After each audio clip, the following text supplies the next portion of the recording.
Hi, Betty. Hi, Celia. So, about this MLK, the Embrace statue in Boston Commons. Yeah. Uh-huh. Okay, I am naive. All I know is that to me it is confusing and ugly, and all I can say is the same thing that other people on social media say, that it looks like someone did not clean up after their giant dog, or it is a huge and twisted up piece of the male anatomy. That this is all I know. And I want to hear from someone who can actually tell me in artistic type words what's wrong with this thing, because now you are an artist and you have been to art school, and that's why I want to get your perspective on this. I can give you my best perspective. Sculpture has never been a real, I haven't ever made a deep dive into sculpture, but I can definitely give you my opinion and my my studied opinion. Let's call it that.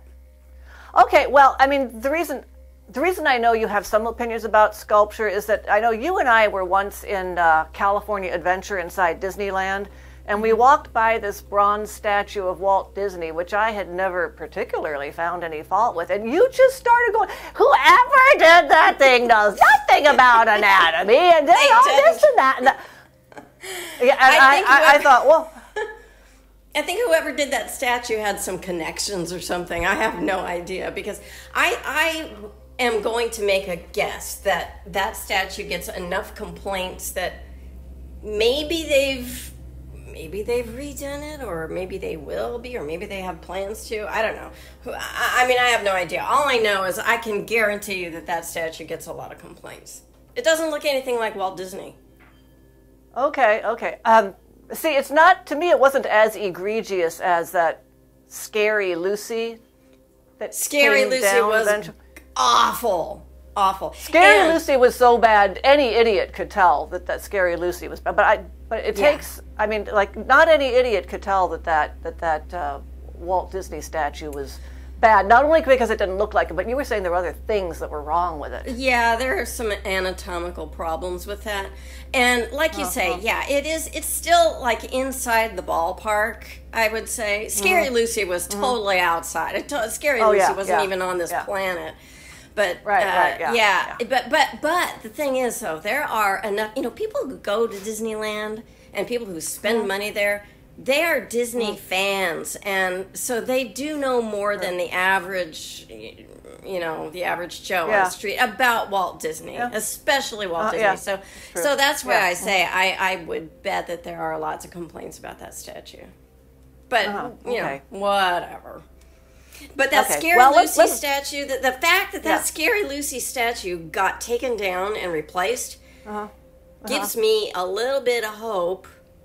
Give me a little bit of hope, just a glimmer of hope for this MLK statue, which I don't really think is ever going to be replaced. But okay, well, tell me. There's a glimmer. All right, give me the artist lowdown on this thing. Well, the artist lowdown. First of all, the lowdown is now. You started out saying that it looks like dog poop, or the male anatomy. Which is absolutely true. So now, this is the reaction. That is a piece of public art, and the public is in unison reacting that same way,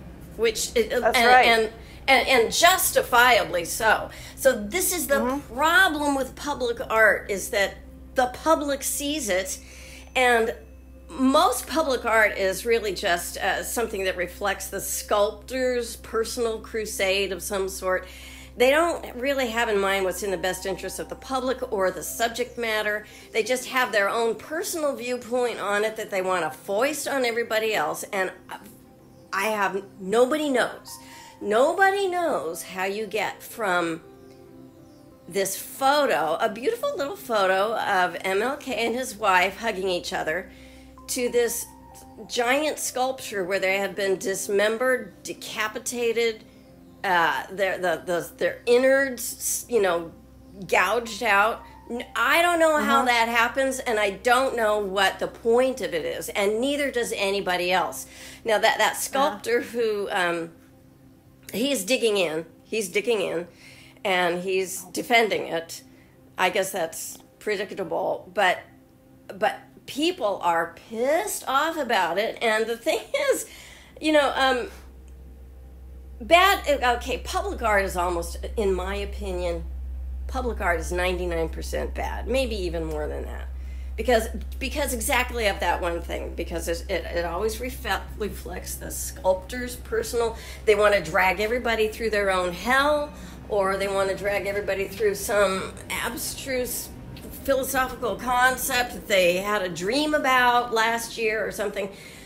It doesn't connect with people. It doesn't connect with the public. But public art, for some reason, is so bad. But this time with MLK, it gets all this attention because there's so much cognitive dissonance here. It's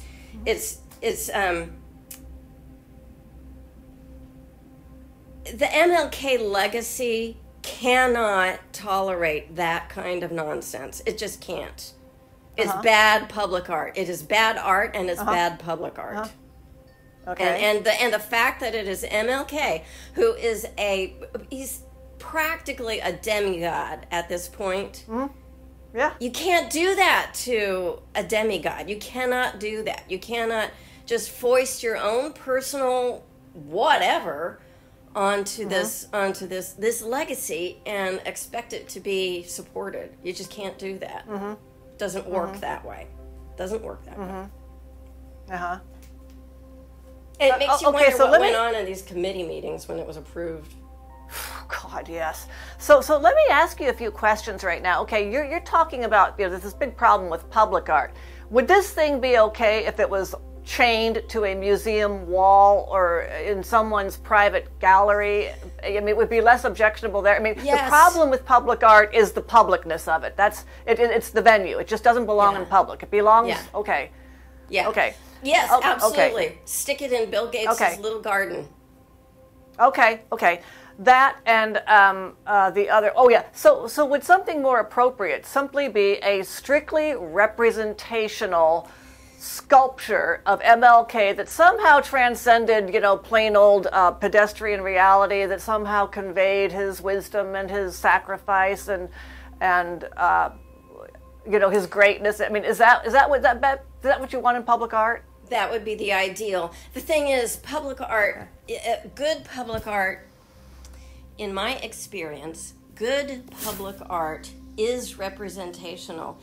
Because people, we are people. Humans always want to make something out of a shape. So clouds turn into an elephant tap dancing or something. And we always we want to make something out of this shape.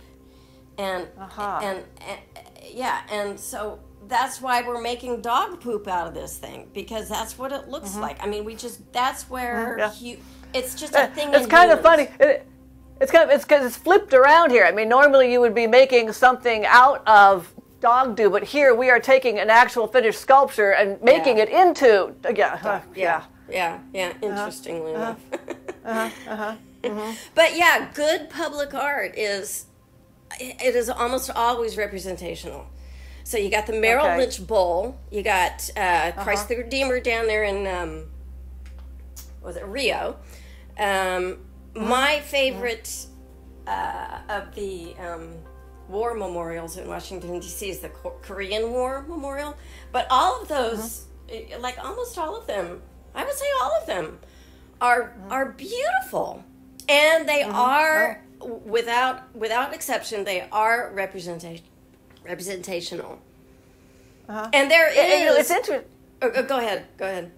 Well, I was just going to say, it's interesting you say that Korean War Memorial is beautiful because, really, it conveys misery and effort and. Yeah, it does. But there's beauty in it. Okay. Yeah. It's greater than the sum of its parts. Okay. All right. So I interrupted you. You were. No, I was just going to say. I forget what I was going to say. Yeah. It's almost always representational. Now there are.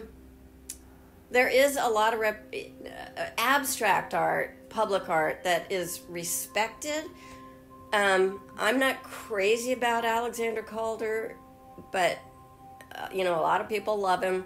Henry Moore is another sculptor who was reviled, or I don't know. There was a lot of objections to his sculpture at first, but they're beautiful. They are absolutely, in my opinion, they're beautiful, and he does have they're very widely respected right now. So they don't have to be terribly representational, but I think in general, the general rule is that good public art is representational. And if you want it to be dog poop, then, like you say, put it in your own garden. And now the one redeeming factor about this MLK statue is that it was paid for by private donations. It wasn't public taxes. Yeah, so it's only these idiots who contributed to it who are out the money. But unfortunately, the public is forced to see it. If you're just walking by in that area, you have to see it. Yeah. Okay. Now, so we've talked about the problem is that it's public. What else is a problem with this, other than the things that did you have any other critiques about the art? Even if it was in a museum and you walked up to it, would you have any? What would be your criticisms of this thing? Oh, just exactly the same criticisms that we're talking about. Well, I guess artistically, I don't know about the form or the shapes. I think I would probably like it more if it was abstracted much further, because then I would be able to make whatever shape I want out of it. I think it's in this strange nether world where it's not representational and it's not abstract. It's something else, and it doesn't know what it wants to be when it grows up. And I just don't, it would have to go one way or the other for me to like it. They would have to get their heads back at least if it's going to go representational. Right. And if it was going to go more abstract, then maybe it could go. I don't know. More abstract, I think, would probably be the way for that to go. And already it isn't recognizably MLK. Nobody would know. Nobody would know what that is. Yeah. No one would look at that and think, oh, MLK and Coretta hugging after he got his Nobel Prize. Of course. Yes, exactly. Well, that's very interesting, Betty, and I just wanted to get an actual art critic's, verbiage on this thing, and you really educated me on this, and it just sounds like plain old naive, naive revulsion to these things. It's not naive, it's visceral. It's visceral, and when people defend that kind of sculpture, they always have to use word salads, and it's always intended to just muzzle you, who you're just a normal, everyday person who wants to know how this kind of crap ever got off the drawing board.